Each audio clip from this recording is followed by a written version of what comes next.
तरीके से मुसलमानों का इस्तेमाल किया है, अब बिहार के तमाम मुसलमान जागरूक हो चुके हैं, वो समझ गए हैं इससे को बदलूंगा नहीं, मैं मानूंगा नहीं। अब बताइए बिहार में ऐसा कौन सा लीडर है? वो जनता से उनको लेना क्या है, लेकिन उनकी बदलाव के लिए उनके पैर में ठोकरें छाले वही समीकरण बनाकर उन्होंने सत्ता में आने की बात की थी। क्या मुसलमानों की जितनी भागीदारी है, जितनी हिस्सेदारी उनको उतनी हिस्सेदारी मिली है? नहीं मिली है। आप MOI का समीकरण बनाकर आप अपना सत्ता बनाते हैं, आप गद्दी पे बैठते हैं, मुसलमानों को क्या उनको हक मिला है? हम आरा के रमना मैदान में मौजूद है और आप देखना चालू कर दिए हैं 360 न्यूज़ रवि चौरसिया के साथ। यहाँ प्रशांत किशोर जी का कार्यक्रम था, प्रशांत किशोर जी आए भी, कुछ देर बैठे भी, लेकिन चोट के वजह से उनको तत्कालीन हॉस्पिटल जाना पड़ा। इसके लेकर ये कार्यक्रम को स्थगित होगा। लेकिन हमारे पास आरा से ही एक महिला नेत्री है, इनसे बातचीत करने का प्रयास करते हैं। सबसे पहले स्वागत है मैम आपका। आपका भी बहुत बहुत स्वागत है और आपके चैनल के माध्यम से आपके सभी दर्शकों को भी मेरा स्वागत है।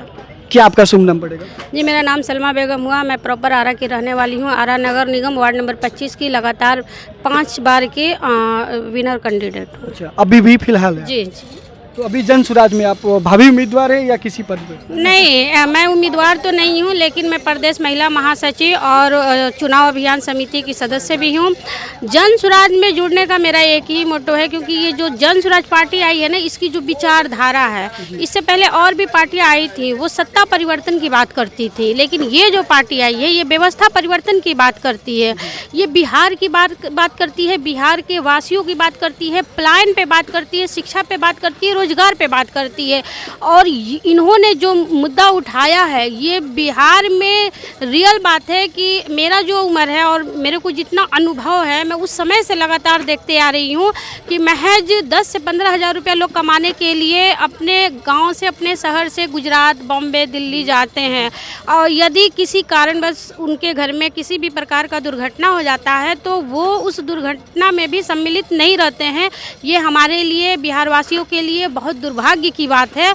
और इसी चीज़ को लेकर प्रशांत जी आए हैं, क्योंकि उन्होंने जब पद यात्रा किया था तो वो घर घर जा कर जब देखे और जब उन्होंने देखा कि बिहार में किस तरीके की जो है सबसे ज़्यादा दिक्कतें हैं, तो उन्होंने सबसे पहला प्लान को देखा कि हर घर से 1-2 लड़के तो वो ज़रूर ही बाहर है, चाहे किसी न किसी रूप में, या वो कमाने के लिए गए हैं या तो वो शिक्षा के लिए गए हैं, लेकिन अपने घर से, अपने फैमिली से वो दूर है। किसी का बेटा दूर है, तो किसी का पति दूर है, तो किसी का भाई दूर है, तो किसी की कोई भाई से दूर है। तेजस्वी यादव कहते हैं कि MOI समीकरण हमारा है, तो कहीं ना कहीं मैं मान सकता हूं कि तेजस्वी यादव की खेमा जो MOI दोनों में प्रशांत किशोर जी का एंट्री हो रही है। बिल्कुल, अब MOI समीकरण है ही कहाँ, आप बता दीजिए कब है? उन्होंने सिर्फ जुमलाबाजी करके MOI समीकरण बनाकर उन्होंने सत्ता में आने की बात की थी।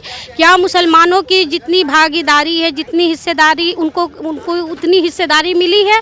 नहीं मिली है। आप MOI का समीकरण बनाकर आप अपना सत्ता बनाते हैं, आप गद्दी पे बैठते हैं, मुसलमानों को क्या उनको हक मिला है?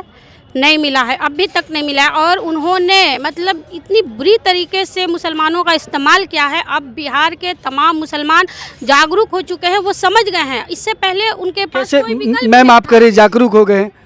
अवैसी साहब की पार्टी है, कांग्रेस की पार्टी है ना, ये दोनों पार्टियां भी मतलब नजरें गड़ाई कि भाई हमारा ही वोट बैंक है।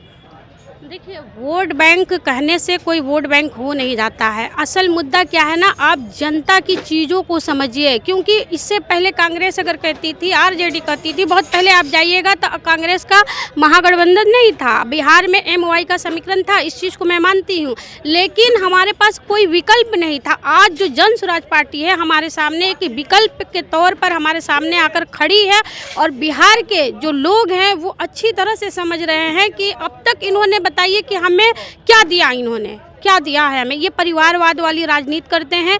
ये मुख्यमंत्री बनी, इनकी वाइफ मुख्यमंत्री बनी और इनका बेटा मुख्यमंत्री बना, मतलब इनके परिवार में ही सब मुख्यमंत्री बनेंगे क्या?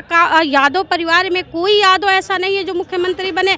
आप MOI समीकरण बनाकर सत्ता में आए, मुसलमानों को कितना आपने हक दिया है? हम उनसे पूछते हैं, ये मेरा उनसे सवाल है कि आपने मुसलमानों को क्या दिया अभी तक? अब आप देख लीजिए, अभी इससे पिछली बार जो लोकसभा चुनाव थी, आप हिना साहिब भाई ये बिहार की पूरी जनता जानती है कि शहाबुद्दीन का आरजेडी में कितना बड़ा योगदान रहा है। ये उनका मतलब 4 पिलर में ये एक ऐसा पिलर था जो लालू जी की सत्ता बनाई थी। आज उनके परिवार के साथ जब वो लोग नहीं हुए तो अदरवाइज औरों मुसलमान के लिए अभी मंच से तो जिंदाबाद का नारा लगवा रहे अच्छा ये बताइए, आज जब राजनीति मतलब 4 महीने बाकी है चुनाव के लिए, तो आप कहते हैं शहाबुद्दीन जी अमर रहे। जब शहाबुद्दीन जी की मृत्यु हुई थी उनका आप 2 मिनट भी शोक सभा नहीं किए थे। कहीं अगर ऑन रिकॉर्ड कैमरा में कहीं भी है तो आप मुझे बिल्कुल दिखाने की कोशिश कीजिए, मैं मान जाऊंगी।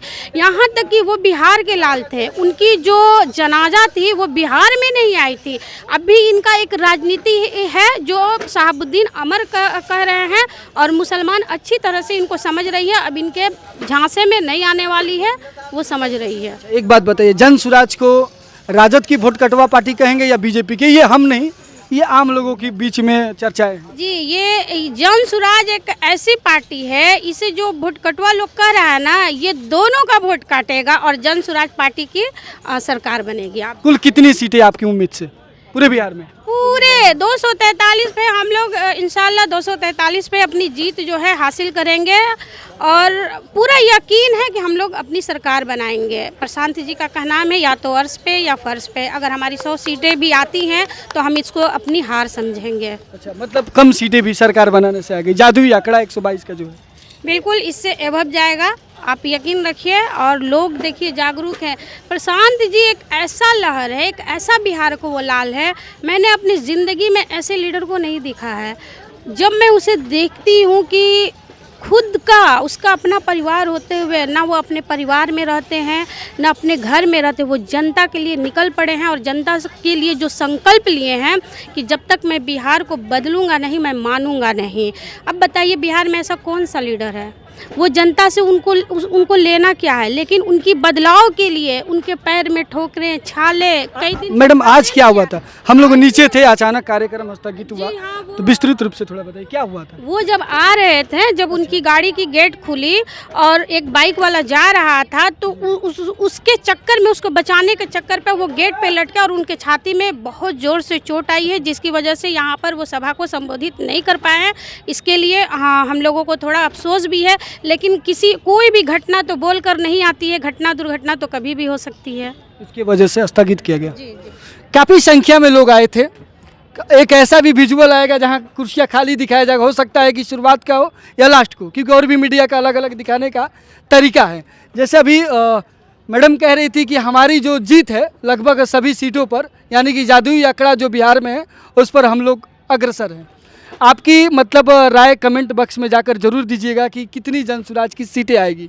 आप अपने कमेंट बॉक्स में, शुक्रिया मैम, है ना।